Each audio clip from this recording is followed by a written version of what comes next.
छूट फूट के ऑटो के रूप में देखने और सुनने को मिलता था। लेकिन मैं एक बात आपसे खुल के कहना चाहता हूँ कि अगर झूठ बोलना सीखना है तो मोदी जी के पास चले जाइए। इनसे बढ़िया झूठ बोलना कोई देश में नहीं जानता। इस बात का इससे बड़ा गप्पी नेता लोकतंत्र के अंदर साथियों हम लोगों को देखने और सुनने को आज तक कभी नहीं मिले। आपको पता होगा कि 2014 में हिंदुस्तान के लोगों ने बीजेपी को, मतलब भारतीय जनता पार्टी को देश के अंदर इसलिए नहीं लाया कि ये देश से भ्रष्टाचारी मिटा देंगे, गरीबी मिटा देंगे, भुखमरी मिटा देंगे। इनका जो सबसे प्रमुख मुद्दा था, बोलते हैं ना, एक राइटर अपनी किताब में लिखता है कि अगर आपने सही बटन दबाया तो वो काम बढ़िया से होता है। जैसे आपके घर में 4 बटन है और आपको चलाना पंखा है और दबा दिया लाइट वाला बटन, तो पंखा चलेगा क्या? नहीं चलेगा। हाँ, तो ये बात मोदी जी को पता था, इसलिए उन्होंने सही बटन दबाया कि भाइयों बहनों, अगर आप लोगों ने मुझे पूर्ण बहुमत के साथ 2014 के लोकसभा की बात मैं आपसे कर रहा हूं, चुनाव की बात कर रहा हूं, भाइयों बहनों, ये इनका पहला टेक, ढोलक हारमोनियम बजाने वाला का जो ठेका होता है ना, तो ठेका है इनका, भाइयों बहनों। और भाइयों बहनों कह के साथियों, आज देश किस दिशा में आगे बढ़ रहा है, इस बात को हमें समझने की जरूरत है। उन्होंने भी इसी बात को अंदाज में अपने बोला। हालांकि मैं एक इसी जिला के अंदर एक सक्रिय कार्यकर्ता से जब हमने बात किया तो उन्होंने साफ तौर पे बोला कि आप एक भी ऐसी वीडियो दिखा दो जहां पर मोदी जी ने बोला कि पैसा इतना करोड़ लोगों के खाते में आएगा, एक भी वीडियो दिखा दो। आप मुझे बताइए ये बात सत्य है कि नहीं है? 2014 के लोकसभा के चुनाव में देश की जनता ने बहुत शक्ति और ताकत से किस बात के लिए वोट दिया? मोदी जी ने कहा था कि यदि हमारी सरकार आएगी तो हम विदेशों से काला धन लाएंगे और हर सभी लोगों के खाते में लाखों रुपए ऐसे यूं ही चले जाएंगे। बोला था कि नहीं बोला था? उस व्यक्ति से जब हमने बात किया तो उन्होंने बोला कि कोई भी ऐसी वीडियो दिखा दो। हम कहीं कभी यूट्यूब देखते हो? एक वीडियो की बात करते हो, हजारों वीडियो यूट्यूब पर पड़ी हुई है। कितनी? हजारों। और साथियों 2014 से हम लोग किस सन में जी रहे हैं? 1 लाख, 2 लाख, 4 लाख, 10 लाख, 20 लाख, 25 लाख, कितने का वादा किया था सर? 15 लाख। और 15 लाख में 15 पैसा भी ठीक तरीके से हिंदुस्तानियों के पास में नहीं पहुंचा। इससे बड़ा, इससे शानदार झूठ बोलने का कोई अंदाज किसी और का आज तक आपने देखा? इसलिए मैं अपनी बातचीत इस पॉइंट पर जब शुरू किया कि अगर झूठ बोलना है तो इनसे बेहतर झूठ बोलना किसी को नहीं आता। सही झूठ बोलना है तो इन्हीं से सीख लीजिए। सही झूठ, सही तरीके से।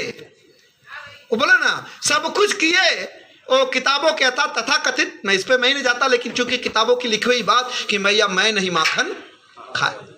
जब पूछती थी कह रहे कन्हैया उसका तो माखन चोरी हो गया, तो कृष्ण भगवान क्या बोलते थे कि मैया मैं नहीं। तो जब इनसे पूछेंगे तो बोले भाइयों बहनों मैंने तो ये बात बोला ही नहीं। बात समझ रहे हैं कि नहीं? हाला वर्मा जी से मेरा राजनीतिक संबंध की अगर बात करें तो बहुत पुराना है। मैं सर को सैल्यूट और सलाम करता हूं और मैं आपसे चाहता हूं कि ऐसे नेता की जरूरत एक बार सर के लिए अगेन मैं चाहता हूं कि जोरदार तालियों से स्वागत होना चाहिए साथी। क्योंकि बोलते हैं कि व्यक्ति मर जाता है लेकिन व्यक्ति का विचार कभी नहीं मरता साथियों। सही बात है, गलत बात है? आज भगत सिंह नहीं है, चंद्रशेखर आजाद देश के अंदर नहीं है, बाबा भीमराव अंबेडकर साहब नहीं है, लेकिन आज भी इनका विचार जिंदा है और इन्हीं विचारों की वजह से आज हम लोग खड़े होकर बात कर रहे हैं साथियों। तो बहुत सारी ऐसी बातें हैं जो आज सही होते हुए भी दफन हो गई, खत्म हो गई कहानी।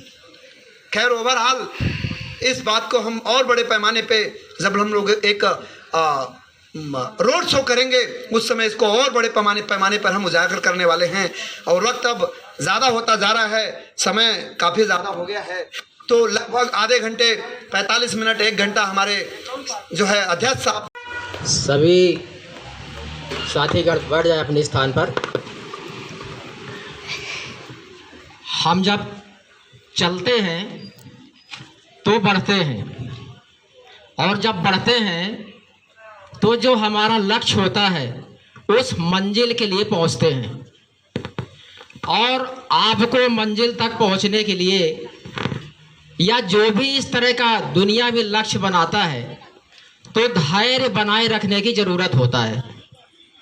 सही बात है ना?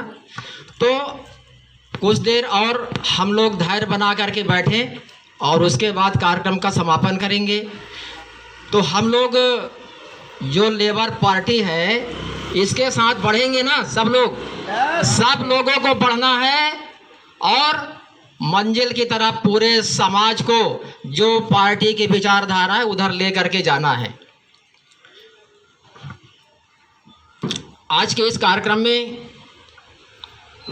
हमारे पार्टी के पदाधिकारीगण और नागरिकगण उपस्थित हैं।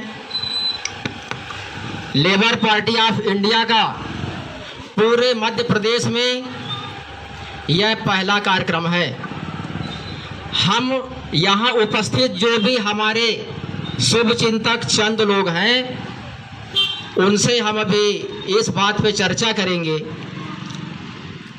हमारे संगठन के कार्यक्रम में जिले के जो संगठन में पदाधिकारी नियुक्त किए गए हैं जो यहाँ पे उपस्थित हैं, जिनमें हमारे लेबर पार्टी ऑफ इंडिया के जिला अध्यक्ष प्रदीप कुमार महाराज जी,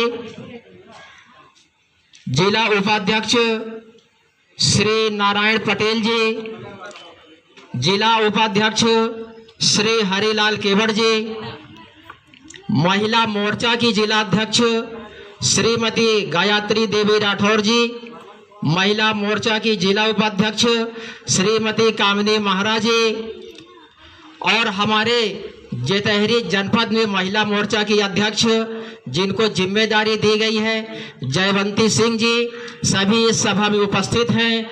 और हमारे जो भी यहाँ 2-4 कार्यकर्ता उपस्थित हैं, प्रथम कार्यक्रम है और जो भी नागरिकगण हमारे इस सभा में धैर्य बना करके बैठे हुए हैं उनका हम सभी का लेबर पार्टी ऑफ इंडिया की ओर से अभिनंदन करते हैं, क्योंकि हमारा यह कार्यक्रम इस शहर में, इस मध्य प्रदेश में इस पार्टी का पहला कार्यक्रम है।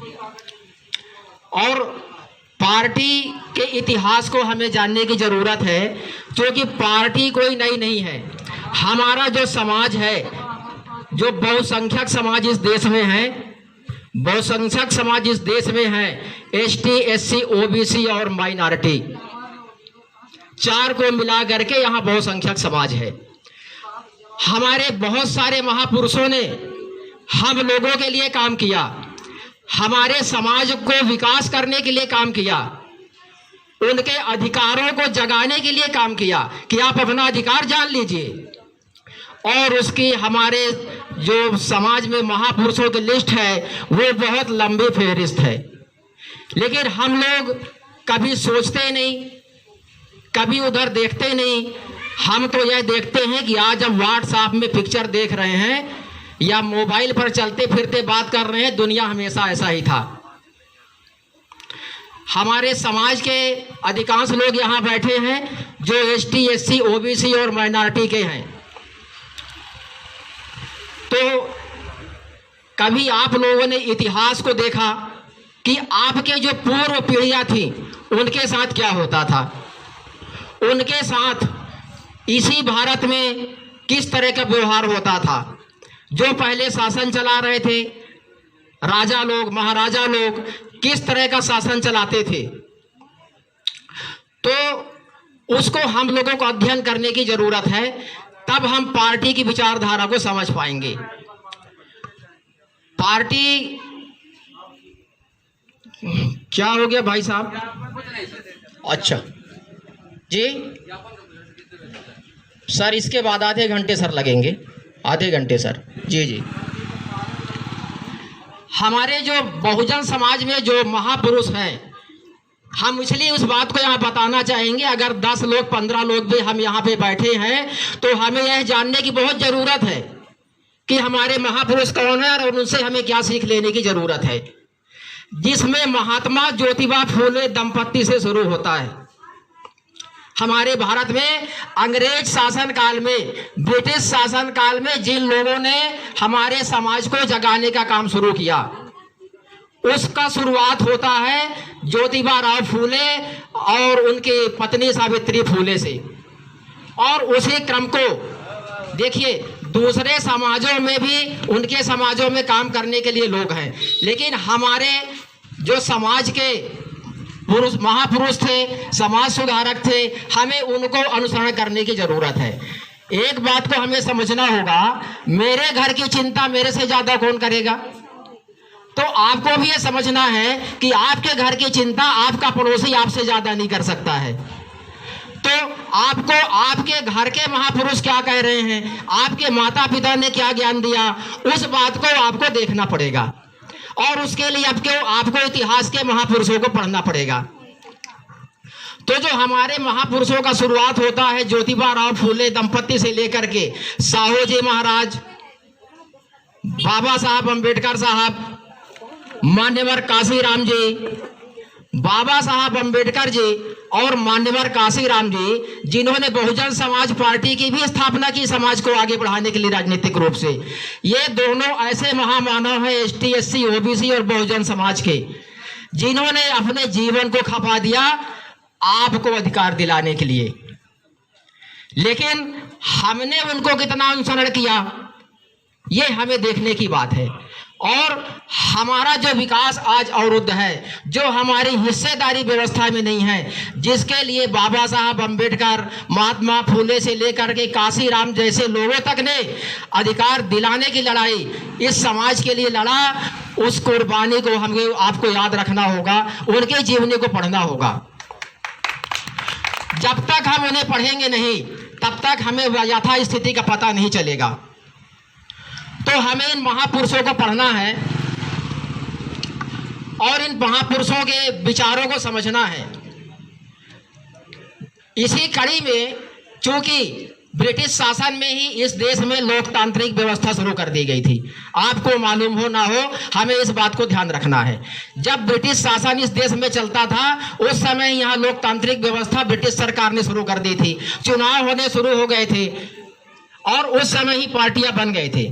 पार्टियां कोई देश आजाद होने के बाद ही भारत में नहीं बने हैं, राजनीतिक पार्टियां पहले ही बन गए थे। और उसी क्रम में 1936 में बाबा साहब अम्बेडकर ने भी लेबर पार्टी ऑफ इंडिया को स्वतंत्र लेबर पार्टी के रूप में पंजीयन कराया था।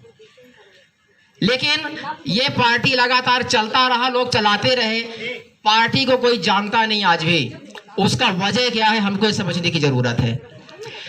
भारतीय जनता पार्टी जनसंघ के बाद परिवर्तित होकर 1980 में स्थापना होता है और 1996-97 में सत्ता पे आ जाती है।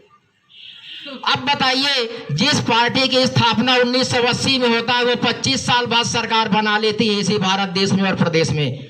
वोट किसने दिया? उसने आपके लिए कितना काम किया? सरकार बनाए तो कभी आकलन कर रहे हैं हम लोग? इसको हमें आकलन करने की जरूरत है। जिसको हम वोट दे देते हैं वह 5 साल तक क्या करता है, ये हमको आकलन करना है, जो समाज के जागरूक लोग हैं। अब यहां सोचने की जरूरत यह है, जो पार्टी 1936 में बनी, 80 साल हो गए, आपके पिताजी ने बनाया था, लेकिन हम अपने पिताजी को ही भूल गए। क्यों? क्योंकि हम तो देखे ही नहीं कि हमारे बाबा दादा कौन थे, हम पिताजी की आगे की पीढ़ी को जानते ही नहीं हैं। तो इतिहास को जानने के लिए हमें आगे की पीढ़ियों को जानना होगा, उनके विचारों को जानना होगा, तभी हम ये चीज़ें समझ पाएंगे। अब सवाल ये आता है, जहाँ लोकतंत्र की व्यवस्था हो गई ब्रिटिश शासन से ही, जब 1936 में इसका स्थापना हुआ, यानी लोकतंत्र भारत में चालू हो गया। हम लोगों को इतिहास कहाँ से पढ़ाया जाता है पाठ्यक्रम में? भारत 1947 में आज़ाद हुआ, और उसके पहले क्या हुआ? उसके पहले राजनीति यहाँ थी कि नहीं? उसके पहले हमारे देश में जो सरकारें चला रहे थे, राजा रजवाड़ों की हम बात कर रहे हैं, साफ साफ समझ लीजिए। जिनके शासन काल में यहाँ सती प्रथा था, महिलाएं जब उनके पति स्वर्गवास हो जाते थे, उनको चिता पर जलाया जाता था। ऐसे जो कुरीतियां थे, उसको अंग्रेजों की सरकारों ने यहां बंद किया। यहाँ पे जो मंदिरों में देवदासियां रखी जाती थी, कभी आप लोगों ने सुना है क्या? यस। देवदासियों के बारे में, यानी आपके घर में जो बच्चियां पैदा होते थे उनको मंदिर पे दान करवा दिया जाता था। ऐसी सरकारें यहाँ चल रही थी इसी भारत में, और वो देवदासियां कहलाती थी। वो मंदिरों में सेवा करती थी पुजारियों का, और उनका शोषण भी वही लोग करते थे। लेकिन क्या चलता था, वो देवता के संरक्षण में है। आज भी अभी आप सुने होंगे, अभी कल एक समाचार आया था, वो अभी कौन से महाराज जी जो बहुत बागेश्वर धाम वाले जो ये प्रचार चल रहा है, हमको आपको धर्मान्यता को भी समझने की जरूरत है, समाज के लोगों को राजनीति के साथ साथ। जो अभी बागेश्वर धाम के यहाँ जो चल रहे हैं और बहुत सारे जो कथावाचक आते हैं, अभी एक छतरपुर का मामला अभी अखबारों में आया था, क्योंकि अखबार को सत्य माना जाता है। जो अखबार लिखता है कोई झूठी कहानी समाचार में नहीं लिखता है। अखबार एक जिम्मेदार व्यवस्था होता है। सरकार में चौथा स्तंभ माना गया है। कार्यपालिका, न्यायपालिका और विधायिका के बाद जो मीडिया है वो चौथा स्तंभ है। वो जवाबदेह है बहुत सारे मामलों के लिए। कोई खबर लिखता है, अगर वो गलत है तो उसमें उसकी जिम्मेदारी तय की जाती है, ऐसी व्यवस्था है। तो अगर अखबार ने खबर छापा है तो सही छापा होगा ना? यस। उसमें एक कथावाचक, आप लोग भी कथावाचक बुलाते हैं, कथा भागवत कराते हैं, तो एक कथावाचक जो आया था जिस घर में पूजा कराने, उस परिवार की महिला को ही अपने प्रेम जाल में फंसा करके ले गया। इस तरह की कथावाचक भी आपके समाज में हैं जो डकैत के रूप में घूम रहे हैं। यस। आपके सम्मान पर डकैती डाल रहे हैं सीधा सीधा। लेकिन आजकल कानूनी व्यवस्था है। अगर मेरे घर की पत्नी कह दे कि मैं तो फला के साथ ही जब भाग गई हूं तब उसी के साथ रहूंगी, तो फिर उसमें कोई मेरा अधिकार चलने वाला नहीं है, क्योंकि कानून है। हाँ, अगर राजा का जमाना होता जो पहले चलता था, तो उसके कोड़े मार करके उसको बैठाया जाता या तो उसको चिता में जलवा दिया जाता। और उस जमाने की एक और बात सुन लीजिए, सार्वजनिक तौर से ये इतिहासों में दर्ज है। उस जमाने में जब पेशवाओं का शासन था, महारों का युद्ध आपने सुना होगा। महाराष्ट्र में एक महारों ने एक युद्ध लड़ा था, 5000 पेशवाओं को 500 महारों ने समझा दिया था।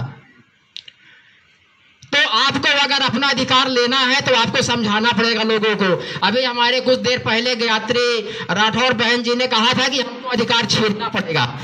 ये ऐसी सरकारें हैं आपको लॉलीपॉप देती हैं, लॉलीपॉप उसको आप, और बहुत सारे लोग इसलिए कहते हैं, मतलब आपको लगे कि ये तो मेरे लिए सब कुछ कर रहा है। देखने में ऐसा दिखेगा। हम चश्मा के उस पार नहीं देखते हैं, क्योंकि हम व्यवस्था पे नजर नहीं रखते हैं। हमको व्यवस्था पे नजर रखना पड़ेगा और उस पार देखना पड़ेगा जितना ये लोग लॉलीपॉप दिखाते हैं। अभी हमारे संगठन के एक दो वक्ताओं ने शिक्षा व्यवस्था की बात की।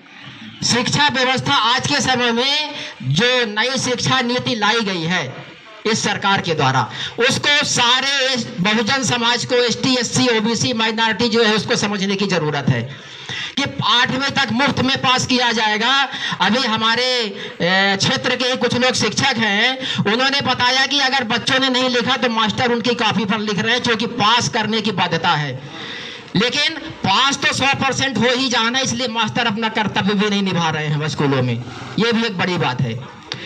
तो जो 8वीं तक जो व्यक्ति, जो बच्चा कुछ नहीं जानता है, उसका भविष्य क्या होगा आप ये समझ सकते हैं। आपकी आने वाले संतानें चपरासी में नहीं बन सकते, इस बात को सोच लीजिए। ऐसी सरकारी देश में चलेंगे तो आपको आने वाले संतानों को क्या दे करके जाना है, उसके लिए आपको लड़ाई लड़ना पड़ेगा। एक कहावत बहुत अच्छा चरितार्थ लोगों ने समाज में बैठा रखा है दिमाग में। किसके? इस देश का जो बहुसंख्यक है उसके दिमाग में बहुत एक अच्छा चरितार्थ इस तरह की पाखंड व्यवस्था फैलाने वालों ने बैठा रखा है। उस लाइन का नाम है संतोषी सदा सुखी। जो संतोष करेगा उसे कुछ नहीं मिलेगा, वो बेवकूफ बनाने के लिए बनाया गया है। हम कहते हैं भैया आप संतोष कर लीजिए, मेरा बच्चा डॉक्टर बन जाएगा क्या संतोष करने से? नहीं बनेगा। आपको काम करना पड़ेगा उसके लिए। संतोषी सदा सुखी का नारा जो है बेवकूफ बनाने के लिए, समाज के ऐसे लोगों को जो आगे सोचते नहीं, उनको कुंठित करने के लिए बनाया गया है। तो इस तरह की व्यवस्थाओं को हमें समझना है। अब चूंकि जो समाज सुधारकों के बाद जो दौर चला 1947 के बाद, एक बहुत महत्वपूर्ण बात आपको और बता दो जो हमारे लोगों को कभी मालूम नहीं होता है। 1947 में जब देश आजाद हुआ तो बिना निर्वाचन की सरकार बनी पहली बार। कितने लोगों को मालूम है? बिना चुनाव की सरकार बनी, ये बात लोगों को बताइए। आज चुनाव होता है ना तो प्रधानमंत्री और मुख्यमंत्री बनते हैं, कोई निर्वाचन नहीं हुआ, मनोनीत किया गया था। जैसे कुछ समय पहले पंचायतों में सरपंचों का मनोनयन होता, चुनाव नहीं होते थे 2 दशक 3 दशक पहले जो है। तो 52 में जाकर के पहला आम चुनाव हुआ और पहला आम चुनाव के बाद वो प्रक्रिया आई। अब इस समाज के साथ जो है उन लोगों ने धोखा किया जो पहले बार कुर्सी पर बिना चुनाव के बैठ गए। अगर उस बार ही चुनाव होता तो शायद कुछ और हो सकता था। हो सकता है पंडित नेहरू की जगह कोई और प्रधानमंत्री बन सकता था, ऐसा कोई संगठन होता। बाबा साहब की तरह सोचने वाले, पटेल साहब की तरह सोचने वाले, सरदार पटेल साहब की बात कर रहे हैं, उनकी तरह समाज के लिए सोचने वाले ऐसे लोग भी प्रधानमंत्री बन सकते थे। लेकिन मनोनयन में तो संगठन जिसके पास होता है उसका ही ताकत चलता है ना। और अभी भी आपको इस बात को समझने की जरूरत है, भाजपा और कांग्रेस, भारतीय जनता पार्टी और कांग्रेस, ये किसका संगठन है? किन लोगों ने बनाया है? जिन लोगों ने बनाया है वही उसके मालिक होते हैं। आपके लिए तो बाबा साहब अम्बेडकर, मुलायम सिंह, लालू प्रसाद और करुणानिधि, ऐसे बहुत सारे लोगों ने संगठन इस देश से बनाया है, लेकिन ऐसे संगठन पनप नहीं पाते। हम ये आपको समझाना चाह रहे हैं। 1936 की बनी पार्टी को हम जानते तक नहीं। क्यों नहीं जानते? हम कभी राजनीति को देखते नहीं कि और क्या, हम सोचते हैं जो हमें दिख रहा है बस यही बहुत बड़ी बड़ी पार्टी है, हमको बड़ी पार्टियों को वोट दे देना है। वोट हम बड़ी बड़ी पार्टियों को वोट क्यों दे देंगे, ये हमें सोचने की जरूरत है। चुनाव के समय बहुत बड़े मुगालते फैलाए जाते हैं। मुगालते मतलब ये बातें फैलाई जाती है, ये तो फला रामचंद्र ही जीतेगा, बाकी दूसरा जीतेगा ही नहीं। ये बात कौन फैलाता है?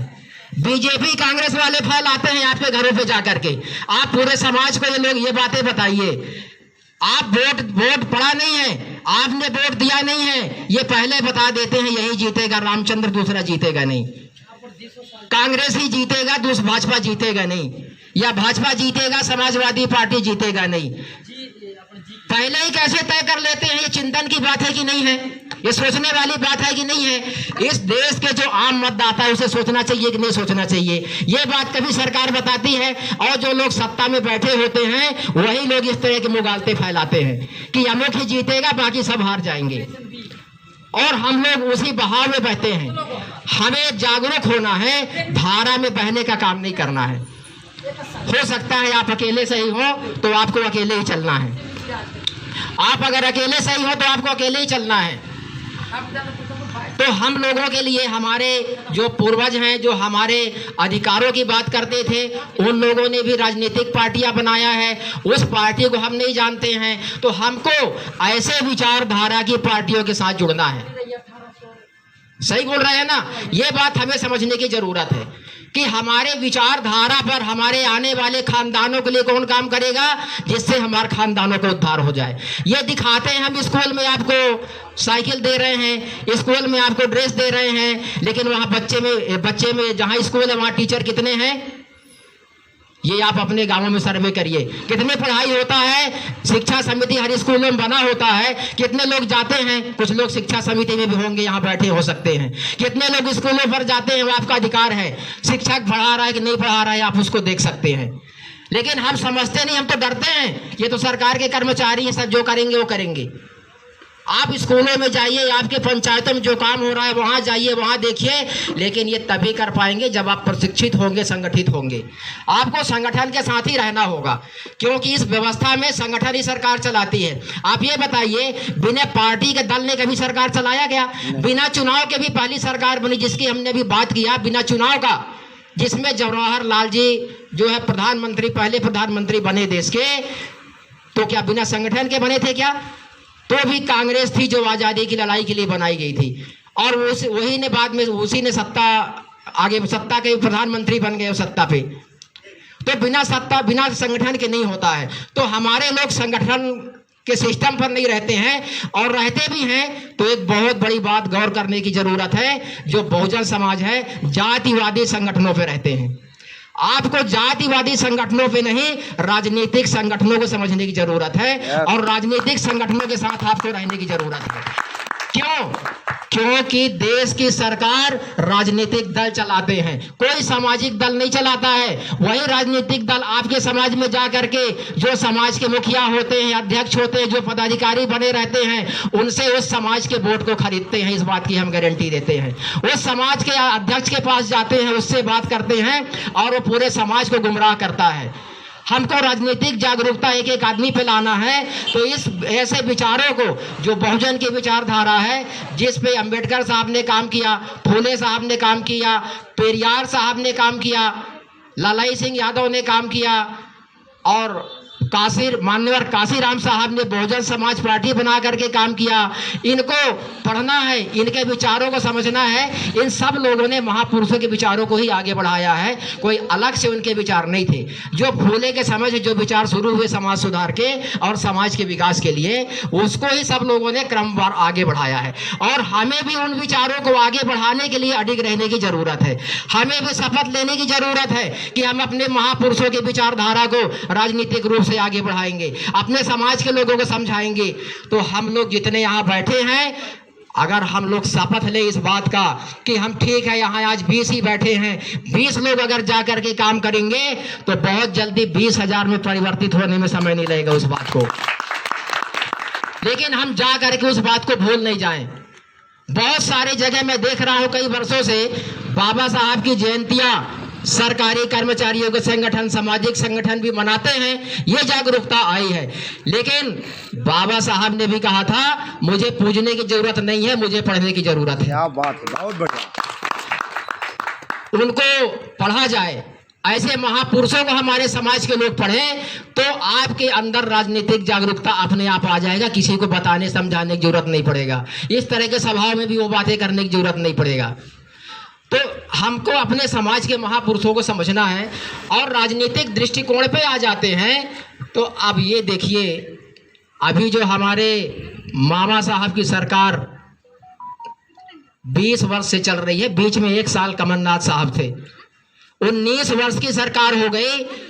और 19 वर्ष की सरकारों में आपको क्या दिया, ये समझने की जरूरत है। एक बात आप ढूंढ लीजिए, गूगल पर भी ये चीज है, आजकल गूगल सब बहुत बड़ा गुरु है पूरी दुनिया में। इस मध्य प्रदेश का हर नागरिक इस 20 साल की सरकार में, शिवराज मामा जी के और भारतीय जनता पार्टी के सरकार में, एक एक नागरिक 41,000 रुपए का कर्जदार है। दिग्विजय सिंह सरकार जो 2003 में इनकी सरकार के पहले जो छोड़ करके गए थे, जितना इस प्रदेश के ऊपर कर्जा था, उस कर्जे का 16-17 गुना कर्जा आज और हो गया है। अब आप अपना घर चलाते हैं तो घर को कर्ज में डुबा देंगे तो आगे घर चलेगा क्या, बता दीजिए मेरे को। ये जितनी भाजपा की सरकारें अभी जो चल रही हैं, ये बहुत तेजी से कर्ज ले रहे हैं। आपको बता रहे हैं हम किसान को सम्मान निधि देंगे, आपको 1,000 महीना देंगे। ये तो चुनावी लालीपाप है, हालांकि सब लोग जान रहे हैं इस बात को। चुनाव के समय इसलिए लाया गया, वरना पिछले 18 साल में प्रदेश के मुख्यमंत्री शिवराज जी को बहनों का याद नहीं आया था इस मामले पे। अब चूंकि इस बार नैया डगमगाता हुआ दिख रहा है, लोग सोच रहे हैं, कुछ जागरूकता भी आ रही है, और बहुत लंबे समय का शासन हो गया, उसको भी दोषी माना जा सकता है। लेकिन सबसे बड़ी बात यह है कि लोगों के पास विकल्प होना चाहिए। तो इस प्रदेश में भाजपा और कांग्रेस के अलावा कोई विकल्प दिखाई नहीं देता लोगों को। और क्यों नहीं देता? उसमें पार्टियों की गलती नहीं है, भाजपा और कांग्रेस के जो ठेकेदार हैं, उसमें गलती हमारे एसटी, एससी, ओबीसी, माइनॉरिटी जो बहुजन समाज कहलाता है, उनकी गलती है कि हमको जो जरूरत है हम उसकी तलाश नहीं करते। हम लगता है यही बहुत बड़ी पार्टी, हमें इसे ही वोट दे देना है। तो हमको तलाशने की जरूरत है कि हमारे विचारधारा का कौन है। जब हम वोटिंग करने पोलिंग बूथ पर जाते हैं, एक एक पोलिंग बूथ पर, एक एक विधानसभा पर 20 से 25 उम्मीदवार होते हैं। तो अगर भाजपा ही कांग्रेस बसी होते तो 20-25 उम्मीदवारों की लंबी लिस्ट वहां क्यों होती? हम देखते नहीं जाते हैं तो वहाँ कितने उम्मीदवार हैं, कितने योग्य उम्मीदवार हैं। हो सकता है कि गायत्री देवी राठौर बहुत अच्छा उम्मीदवार हो सकते थे, हम उदाहरण के तौर पर ले रहे हैं। किसी विधानसभा में किसी विधायक के लिए बहुत अच्छा उम्मीदवार हो सकते थे, बहुत अच्छा कार्यक्रम, बहुत अच्छा नेतृत्व दे सकते थे, बहुत अच्छा विकास कर सकते थे, लेकिन चूंकि इनको जनता जानती नहीं, इनकी पहुंच जनता तक होती नहीं, इसलिए इनको वोट नहीं मिल पाता है। वोट किसको मिलता है? भारतीय जनता पार्टी को लोग जानते हैं, कांग्रेस को लोग जानते हैं कि ये पार्टियां हैं, जिसको जानते हैं उसको ही वोट कर देते हैं। तो हमें खंगालने की जरूरत है इन बातों में। तो ये मूल चीजें हैं। अब इसमें जो अभी हम कैलकुलेशन निकाल रहे थे, अगर एक एक महिलाओं को अभी जो सरकार लालीपाप दिखा रही है तो 1000 रुपए पर महीने भी अगर देती है तो अगर एक जिले से 1 लाख महिलाओं का भी सिलेक्शन होता है, लमसम एक इस जिले की आबादी 8-10 लाख के आसपास होती है, अगर 1 लाख महिलाएं भी बहुत कम हमने मान लिया, छटनी करके जो सोच रहे हैं लोग निकाल देंगे, तो भी अगर 1 लाख महिलाओं को भी दिया जाता है तो लगभग 500 करोड़ रुपया का खर्च हर महीने आ रहा है। अभी इस तरह की जो योजनाएं चले हैं तो महंगाई कहां चली गई है सब लोग देख रहे हैं। तेल जो हम लोग 70 रुपए लीटर खा रहे थे, अभी 170 रुपए लीटर खा रहे हैं। जो सरकार छोड़ करके गई थी 60 रुपए का पेट्रोल 115 रुपए भी ले रहे हैं। तो आखिर जो हमें दे रहे हैं तो हमारे शरीर का ही बोटी नोच करके दे रहे हैं, हमें समझने की जरूरत है। इस देश में जो व्यवस्था है सरकार की, वो खाली देश की जनता के ऊपर टैक्स अधिरोपित करता है। टैक्स, उसे पैसा घट रहा है तो आप पर टैक्स बढ़ा देगा। सरकार कोई इनकम नहीं करती, कोई उद्योग नहीं है उसके पास। आप तो खेती करते हो, व्यापार करते हो, हम मेहनत करते हैं, मजदूरी करते हैं, तो हम दिन का 200 रुपए भी कमाता है मजदूर ना। लेकिन सरकार में बैठे जो मंत्री करोड़ों रुपया खर्च करते हैं, रोज 1 रुपए भी नहीं कमाते। ये बात समझने की जरूरत है। वो खाली आपके टैक्स पर जिंदा होते हैं। ये अंग्रेजों की बनाई व्यवस्था देश में चल रही है, टैक्स प्रशासन है ये, उसके अलावा कुछ नहीं है।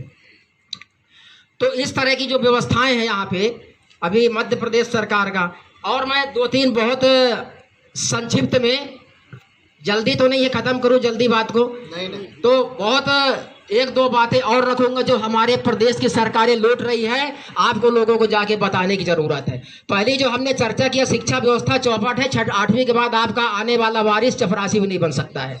वो तभी बनेगा जब आपके प्राइवेट स्कूल में जाएगा। और इस देश में अधिकांश बहुजन समाज के ST SC OBC के लोग ही सरकारी स्कूलों में पढ़ते हैं, बाकी सब संपन्न लोग हैं निजी स्कूलों में पढ़ते हैं। इस देश में 2 तरह की व्यवस्थाएं हैं, पैसे वालों के लिए निजी अस्पताल है, बाकी लोगों के लिए सरकारी अस्पताल है। पैसे वालों के लिए निजी विद्यालय है, बाकी लोगों के लिए सरकारी विद्यालय है। पैसे वालों के लिए रिजर्वेशन है, AC क्लास है, 2nd क्लास है, और बाकी नागरिकों के लिए भूसे वाला 3rd क्लास है। आप उसमें घुस सकते हैं, घुसिए, नहीं घुस सकते हैं तो मत घुसिए, ट्रेन से गिर करके अपना हाथ पैर कटवाइए। तो इस तरह की 2 तरह की व्यवस्था इस देश में शुरू से है और अभी भी चल रहा है। ये बंद नहीं हुआ है, ये तभी बंद होगा जब आप जैसे समाज के लोगों के लिए लोग आपके लिए नेतृत्वकर्ता बनेंगे। इस बात को समझने की जरूरत है। जो भी सरकार आज तक चला रहे हैं वो हमारे जो बहुसंख्यक समाज है इस देश में, उसका शोषण करने वाले लोग सरकार चला रहे हैं और लगातार सरकार में बैठ करके शोषण कर रहे हैं।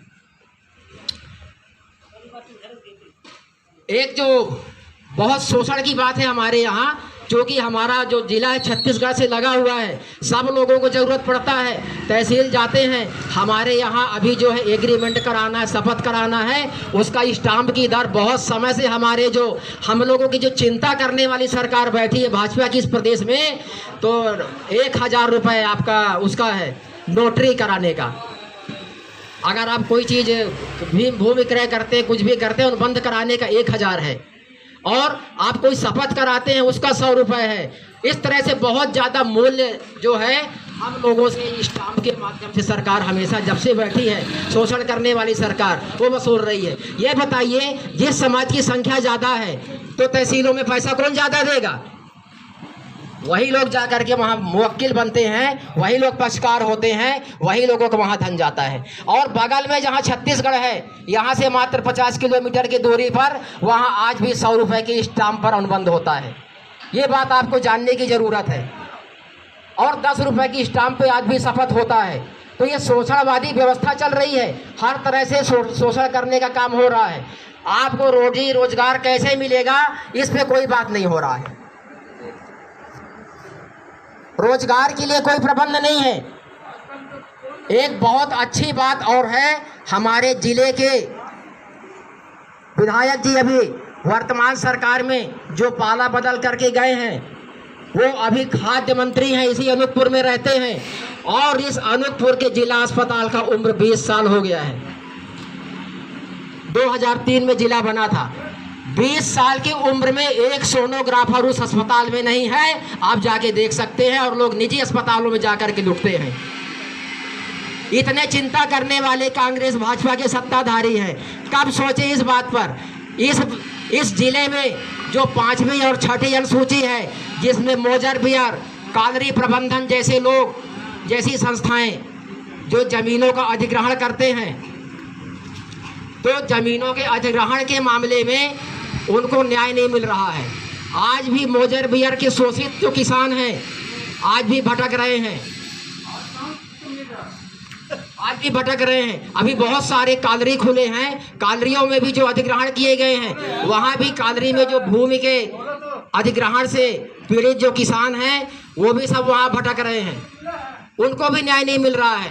तो जब तक आपके लिए सोचने वाली पार्टियाँ, बहुजन विचारधारा की पार्टियाँ, आपके समाज के लोग जब तक सत्ता पर नहीं आएंगे, हिस्सेदारी की बात है। बहुत पहले नारा भी बहुजन समाज पार्टी में काशीराम जी ने दिया था, जिसकी जितनी हिस्सेदारी उतनी उसकी भागीदारी। तो भागीदारी भी हम कब बात करते हैं, मुख्य बात हमको इस पर ही करना है। हमारे समाज में ST SC के लोगों को कुछ रिजर्वेशन तो दिया गया है, विधायक सांसद बन जाते हैं, लेकिन वहाँ जा करके वो उनको कुछ बोलने ही नहीं दिया जाता, क्योंकि संगठन आपका नहीं होता है। तो आपको अपने संगठन के लिए काम करना है, ये मूलभूत बात आपको हमको समझना है। अभी एक बहुत ज्वलंत बात हमारे अनूपपुर जिले में है, ST SC एक्ट। अभी हमारे शिवराज मामा जी बहुत लंबा ढिंढोरा पीट रहे थे जो पेशा एक्ट लागू करवाने का। इसके सच्चाई आपको बता दें, ये पेशा एक्ट 1936 में दिग्विजय सिंह की सरकार पे लागू की गई थी, और इनके इस कानून को इनने पंचायतों में समाप्त कर दिया था भाजपा की सरकार ने, जो हिंदू मुस्लिम करके शोषण करती है पूरे देश में, और हिंदू मुस्लिम के दम पर सरकार बनाने का ख्वाब देखते रहती है, और हम लोग उसी बात को मानते हैं, इसलिए ऐसी सरकारें बनती हैं। तो हमको रोजी रोजगार और व्यवस्था पे बात करनी है, और ऐसे विचारधारा के लोगों को सरकार ला करके देना है। तो हम जो चर्चा कर रहे थे, एक SC समाज के हमारे यहाँ है, इसी अनूपपुर नगर पे हैं, उनके भाई आत्महत्या तक अपने अपमान के कारण कर लेते हैं। उनका जो है FIR पूरे थाने में, SP में, और जितने भी उच्च प्रशासन व्यवस्था में अधिकारी बैठे हुए पुलिस प्रशासन के, सभी को जानकारियां दी गई है, लेकिन आज तक रंच मात्र भी कार्रवाई उस पर नहीं हुआ है। तो हम पूछना चाहते हैं, इस एक्ट का पालन करने वाली सरकार कहां खड़ी हुई है? जब सारे विभागों की इस बात की सूचना पीड़ित परिवार ने दिया है, वह कहाँ है अभी? और उसको न्याय इस 5 से 6 महीने के दौरान भी क्यों नहीं मिला? तो ऐसे मामलों पर भी हमारा संगठन संज्ञान लेगा, हम इस बात का विश्वास दिलाते हैं। लेकिन संगठन के साथ आपको खड़े रहना पड़ेगा, और संगठन का विकास के लिए काम करना पड़ेगा। दूसरी बात, जो हमारे यहाँ बहुत बड़े संख्या पे एक समस्या आया है, और बहुत बड़ी बात निश्चित है कि हमारे जो सिस्टम में चिट फंड कंपनियों को पंजीयन देने का एक प्रावधान है सरकार के पास। बैंकिंग व्यवस्था में अंतिम कड़ी में चिट फंड कंपनियों को पंजीयन देने की बात है, और वो चिट फंड कंपनियां ना जाने किस अधिकार से बाजार में आकर के, हम उसको नहीं जानते, और ना हम वहाँ पे इस बात को यहाँ करना चाहते, बहुत लंबे विषय को, किस अधिकार से आकर के लोगों से पैसा वसूली करते हैं, और लोगों का पैसा चट हजम 2-4 साल 5 साल तक वसूलने के बाद गायब हो जाते हैं। ये पीड़ा पूरे अनूपपुर की ही नहीं है, ये पूरे मध्य प्रदेश की नहीं है, ये पीड़ा पूरे भारत देश के एक एक गांव की है। एक एक गांव के नागरिक का इस चिट फंड कंपनियों ने शोषण किया है। इन चिट फंड कंपनियों के मामले में इन जो सरकारें आज तक चल रही थी, इनने आज तक कभी बात किया क्या? यहाँ काफ़ी पीड़ित लोग बैठे हैं, बहुत सारे पीड़ित लोग जो अभी चर्चा कर रहे थे हमारे वक्ता बहन लोग की भागते फिर रहे हैं। तो क्यों भागते फिर रहे हैं, इसको अगर आप गौर से देखेंगे तो सन 1960 के दौर में चिट फंड कंपनियों की शुरुआत हुआ और सन 80 की दौर से महाकौशल और जेवीजी के साथ ही चिट फंड कंपनियों की बरसात आ गई और ये चिट फंड कंपनियां सारे शोषण करके लोगों का पैसा और भागते रहे और सरकार भी उसमें बराबर की हिस्सेदारी निभाती रही। हम ये बात इसलिए कह रहे हैं दावे के साथ, अगर सरकार हिस्सेदारी नहीं निभाती तो उन पर कार्रवाई करती। अभी हमारे मोदी जी पहले पिछले चुनाव में बोले थे हमने 10,000 कंपनियों को बंद कर दिया। कभी इस बात को देखा गया जिन कंपनियों को बंद किया गया उनमें किनके पैसे थे, उस कंपनी में किन लोगों के पैसे थे? क्या उन लोगों ने जनता से पैसे लिए थे क्या? और यदि जनता से पैसे लिए थे तो जनता के पैसों का ऐसे कंपनियों को बंद करने के पहले वापस कराना, या जो अपने से बंद हो जाती हैं, धोखा करती हैं, उन पे कार्रवाई करने की जवाबदारी किसकी है? 1980 से इस तरह के दौर चल रहे हैं लगातार और आज भी चल रहे हैं और जब से ये बात चल रही है तब से प्रदेश में कांग्रेस की सरकार 55 साल तक चलती रही है। अभी 20 साल से बीजेपी की सरकार है 2003 के बाद। उसके बाद भी ऐसे मामलों पर लोगों को क्या राहत दिया गया? पुलिस प्रशासन ऐसे मामलों पर उल्टा जो है कंपनी में जो गांव के लोग निवेशक होते हैं, कार्यकर्ता होते हैं, उनको धमकाने का काम करती है, जबकि वह उसके लिए किसी भी प्रकार से जिम्मेदार होते नहीं हैं। तो यह बातों को भी हम प्रशासन के संज्ञान पे लाएंगे और बहुत सारी बातें ऐसे हैं कि प्रशासन पे जो बजट आता है, हम लोग प्रशासन आपके पंचायत पे भी आता है और पंचायत ने क्या खर्च किया पंचायत के आदमी को नहीं पता होता है। उसने एक कानून बना दिया बहुत मुश्किल से आज़ादी के 55-60 साल बाद, RTI, राइट टू इन्फॉर्मेशन की आप जानकारी ले सकते हैं। मतलब भ्रष्टाचार सत्ता और प्रशासन में बैठे लोग मिल करके गठबंधन से करते हैं और भ्रष्टाचार को मिटाने की जिम्मेदारी किसको दी गई? जो मजदूर अपना पेट पालने के लिए, घर चलाने के लिए काम करता है, उसके ऊपर ये ठेका दे दिया गया कि आप RTI लगाइए और आप भ्रष्टाचार ढूंढिए, या तो आपके पास भी समस्या है तो आप RTI लगाइए। तो बाकी प्रशासन के अधिकारी क्या घास छीलने के लिए बैठे हुए हैं? इसी तरह की व्यवस्थाएं चल रहा है। तो आपको अपनी समस्याओं का समाधान चाहना है तो आपको संगठित रहना पड़ेगा। इस तरह की बहुत सारी बातें हैं। मैं अभी 1-2 बात और बोलूंगा इस पे जो है, अभी मोदी जी, क्योंकि अभी 10 साल हो रहा है भाजपा की सरकार को देश पे, अभी कर्नाटक में विधानसभा का चुनाव चल रहा है जिसमें मोदी जी वहां जोड़ रहे थे अपने सभाओं में, कांग्रेस मुझे गाली दे रही है।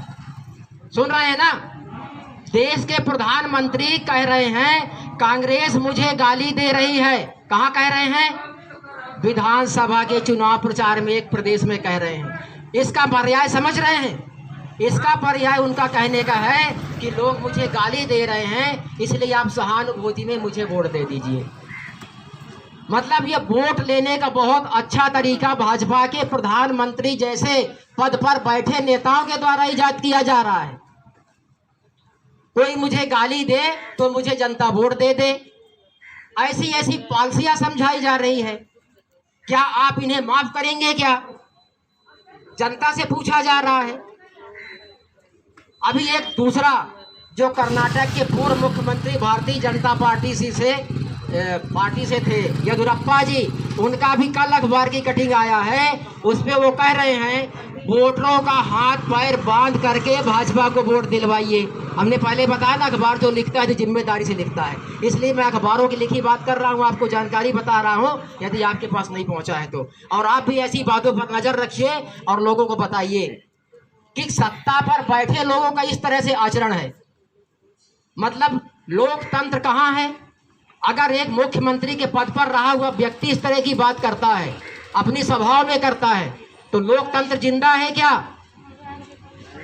हमको इस सवाल को सोचने की जरूरत है, इन बातों को, इन लाइनों को ध्यान देने की जरूरत है और ऐसे दलों को, ऐसे नेताओं को सबक सिखाने की जरूरत है। लेकिन यह अनिवार्य है कि आपके पास विकल्प होना चाहिए। अगर विकल्प आपके पास नहीं है तो आप चाह कर भी सबक नहीं सिखा सकते। किसी को गाली देने भर से हम उसको नहीं सुधार सकते। उसकी सुधारने की व्यवस्था भी करना पड़ेगा।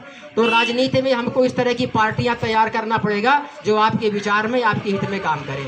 तो लेबर पार्टी ऑफ इंडिया बहुत पुरानी पार्टी है, हमको इन बातों को समझना है, ऐसे पार्टी के साथ खड़ा होना है, उनके विचारधाराओं को समझना है, महापुरुषों को पढ़ना है। तो इस तरह की व्यवस्था जो बात करते हैं यहाँ पे नेता लोग, तो इन्हें हमको ध्यान देने की ज़रूरत है, तभी हम सबक सिखा पाएंगे।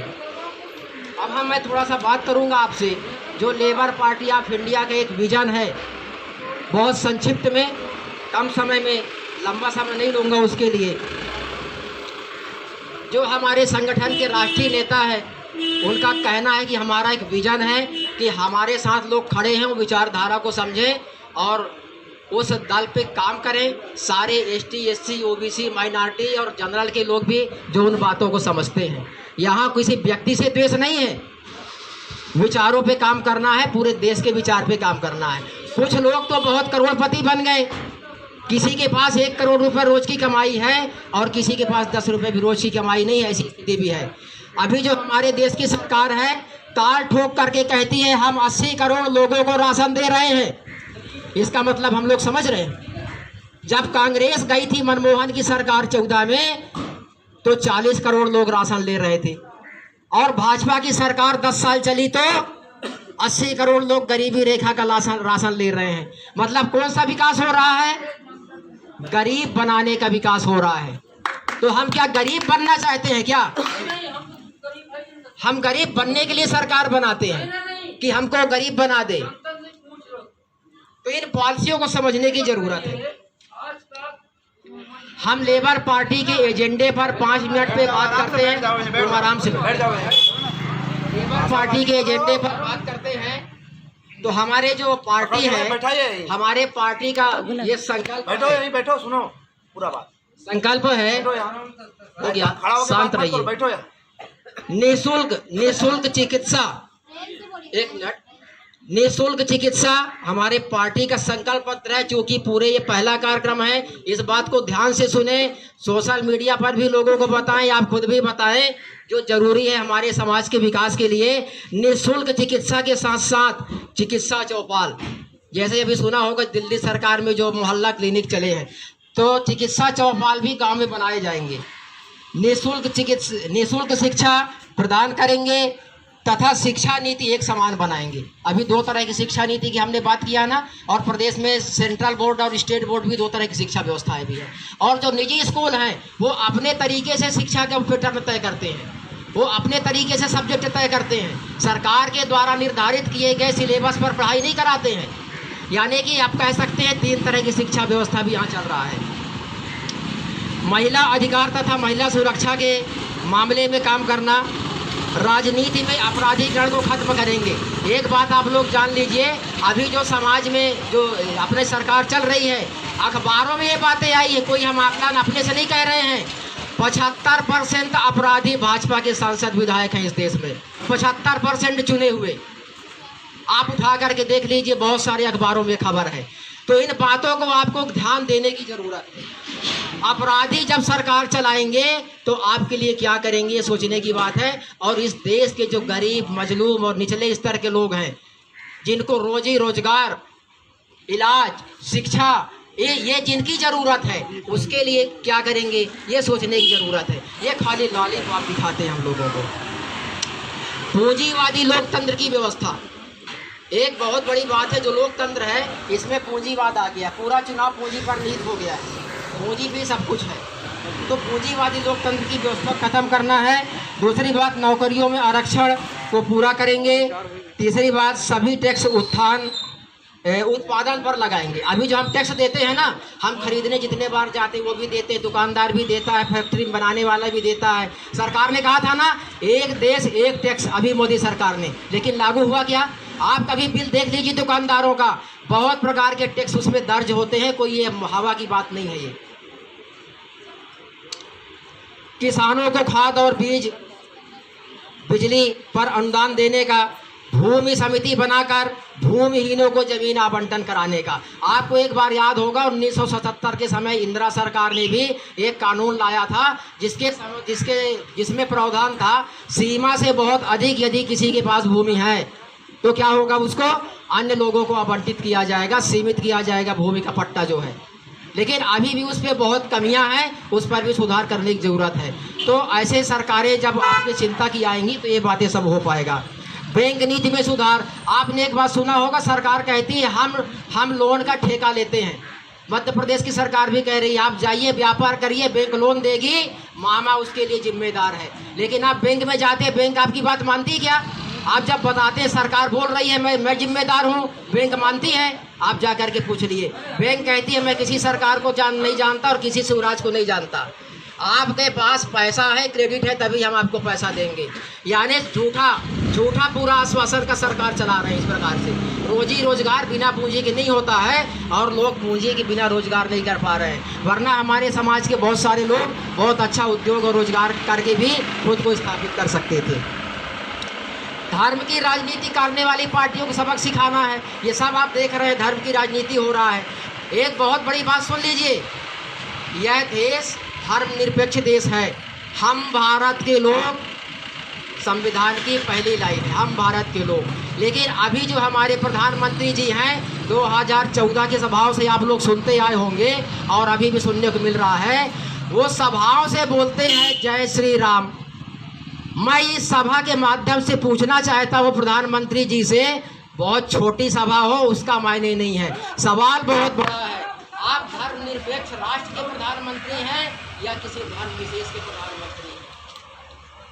ये इस देश में तो बहुत सारे धर्ममंत्री हैं, फिर आप उस मंच से जब आप जय श्री राम जय बजरंगबली का नारा प्रधानमंत्री के कुर्सी पर बैठ करके लगाते हैं तो आप जय मसीह, जय अल्लाह अकबर और भी जितने धर्म इस देश में चलते हैं, जैन के, मुस्लिमों के बहुत सारे पंथ हैं, यहाँ पारसी धर्म है, बौद्ध धर्म है, उन पर भी आप बात करिए, उनके भी जयकारे लगाइए।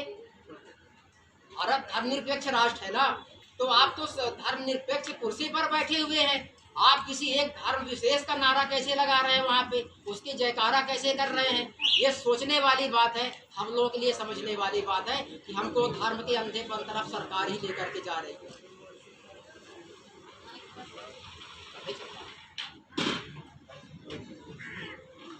डीजल पेट्रोल आदि पर जीएसटी, नोटबंदी में जमा धन, उसका कोई हिसाब आज तक नहीं है। तो इस तरह के बहुत सारे जो काला बाजार, ये भी एक घोटाला है। नोटबंदी भी इस देश में एक घोटाला है, उसका कोई हिसाब आज तक सरकार नहीं दिया। बोले हर जांच के मामले से बाहर रहेगा, हर हिसाब के मामले से बाहर रहेगा। वो कब खुल सकता है? जब दूसरी सरकार आएगी। ये सरकार आपको और हमें क्या समझाती है? आपने सुना होगा बहुत कई बार टीवी में देश के गृह मंत्री अमित शाह जी को, ये सरकार 40 साल तक चलेगी। मैं पूछना चाहता हूं, जब 40 साल तक सरकार चलेगी, आपको गारंटेड है तो चुनाव क्यों करवाते? फिर तो चुनाव ही नहीं होना चाहिए। जब आपको सब पता है रिजल्ट, तो लोकतंत्र खाली दिखावा है। और इस समय जो है ईवीएम मशीन की सरकार बन रही है। तो हम संगठन की तरफ से ईवीएम मशीन का भी विरोध करेंगे। इस बात के लिए भी जनता को जागरूक करने की जरूरत है। ईवीएम की सरकारें बन रही है, दलालों की सरकारें बन रही है, और इसीलिए वो चोरी और भ्रष्टाचारी और सारी चीज़ों को नियंत्रण नहीं करती, क्योंकि सरकार बदलेगा नहीं। हम वोट कहीं डालें, कहीं बढ़ता रहेगा, उस पर बहुत सारा नियंत्रण उनका है। तो इस आज के कार्यक्रम को, क्योंकि बहुत लंबा समय हो गया है, तो हम यहीं इसको समापन करते हैं और अपनी वाणी को विराम देता हूं। और जिनको भी ऐसा लगता हो कि बहुत समय लग रहा है, तो धैर्य बना कर रखें। इसके लिए मैं सभी यहाँ बैठे मित्रों को, सहयोगियों को, कार्यकर्ताओं को तहे दिल से शुक्रिया करता हूँ, उन्हें भी धन्यवाद देता हूँ। और ये उम्मीद करता हूँ कि यहाँ से शपथ लेकर के जाएंगे और पार्टी का कार्यक्रम अपने गांवों में बताएंगे, हर तरह से बताएंगे, अपने सगे संबंधियों, रिश्तेदारों, पड़ोसियों, जो भी होगा उनको बताएंगे और पार्टी विकास के लिए काम करेंगे। बहुत जल्दी चुनाव आ रहा है, आप सब लोगों का हाथ रहेगा, साथ रहेगा, तो हम चुनाव पर भी बहुत कुछ करेंगे। इसकी सब आपके कंधों पर जिम्मेदारी है हमारे। और इसी के साथ मैं अपनी बात को समाप्त करता हूँ। बाकी बातें अपन दूसरी सभाओं में करेंगे। अभी बहुत सारी लंबी फहरिस्त है हमारे पास, और उन लिस्टों में एक बड़ी बात अंत में एक और कह देता हूँ।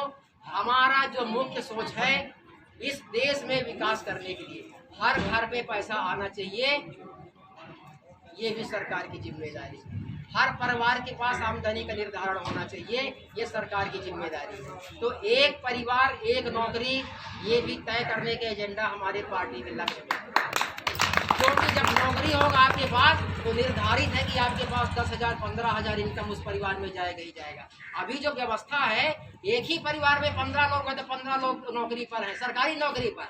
हम प्राइवेट की बात नहीं कर रहे हैं। तो एक परिवार एक नौकरी का एजेंडा हम पार्टी पे आगे चलाएंगे और लोगों को बात करेंगे, अपने बहुजन समाज के लोगों को बताएंगे। ज़्यादा महरूम और वंचित इस मामले में वही लोग हैं।